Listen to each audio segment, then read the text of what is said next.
美国人对萨德尔当然是很反感的，但是又拿他没办法，所以美国人把他叫做伊拉克最危险的男人。特别是美军从阿富汗慌忙溃败，让萨德尔这样的反美政治势力有了更强的信心。各位网友大家好，欢迎来到包明说。这期话题我们说的是伊拉克最危险的男人步步紧逼，美国在伊拉克的局面呢很难看。18年前，在伊拉克的城市叫纳杰夫爆发了一场激烈的战斗。美国海军陆战队和陆军航空兵空军出动大队人马，在伊拉克政府军的协助下猛攻一个叫做麦荷迪军的武装势力。战斗打得非常的激烈，美军的目标就是麦荷迪军的首领莫克达塔·萨德尔。没想到这场战斗虎头蛇尾，打了一阵子之后，美军发现这个麦荷迪军的抵抗非常的顽强，于是就放弃了攻打纳杰夫。4年之后的2008年，美军在巴格达南部的萨德尔城再一次和麦荷迪军打了一场硬仗，交火4个小时。据说麦荷迪军死了好几十个人。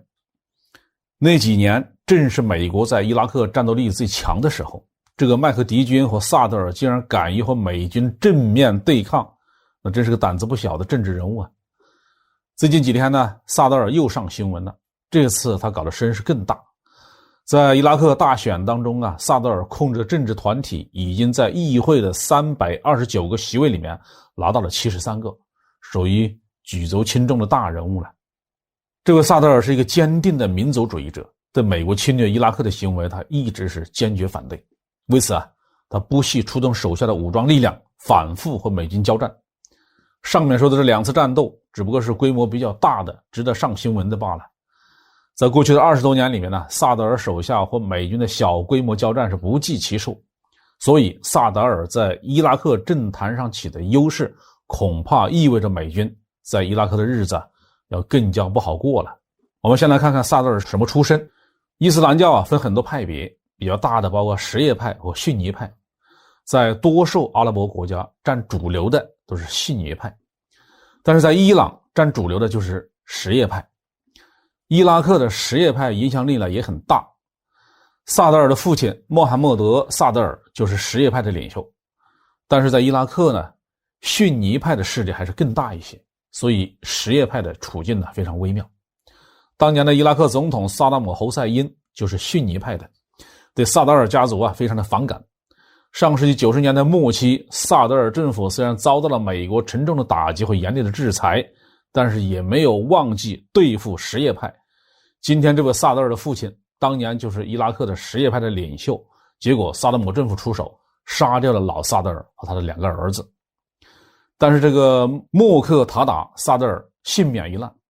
于是他就顺理成章地接任了什叶派的领袖，走进了麦荷迪军。这就是他上台之后的举措。萨德尔对美国的态度是非常反感的。萨达姆政权还没有倒台的时候，他就曾经在电视采访节目上公开表示，萨达姆是小毒蛇，美国人才是大毒蛇。要知道萨达姆可是杀了他父兄的人呢。看来萨德尔还是把国恨放在了家仇前面。2008年武装冲突之后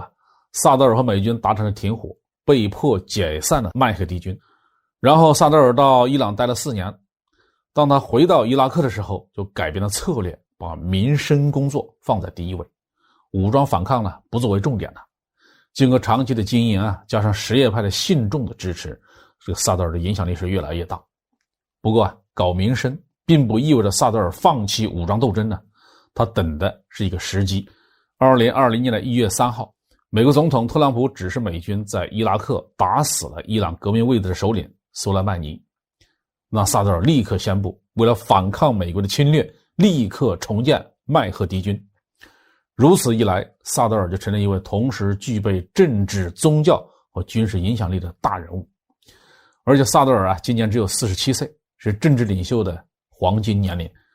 美国人对萨德尔当然是很反感的，但是又拿他没办法，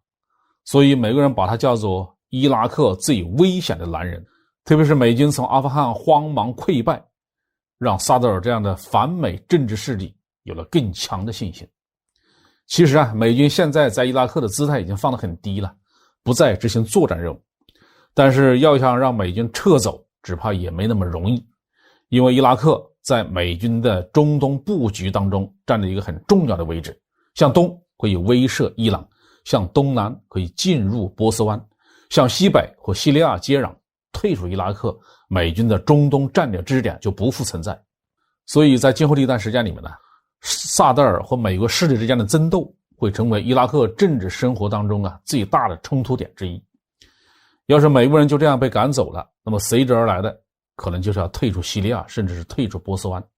整个中东的局面就重新洗牌。当然呢，美国不会这样轻易认输，会拿出什么手段来对付萨德尔，会不会动武甚至是暗杀都是不能排除的。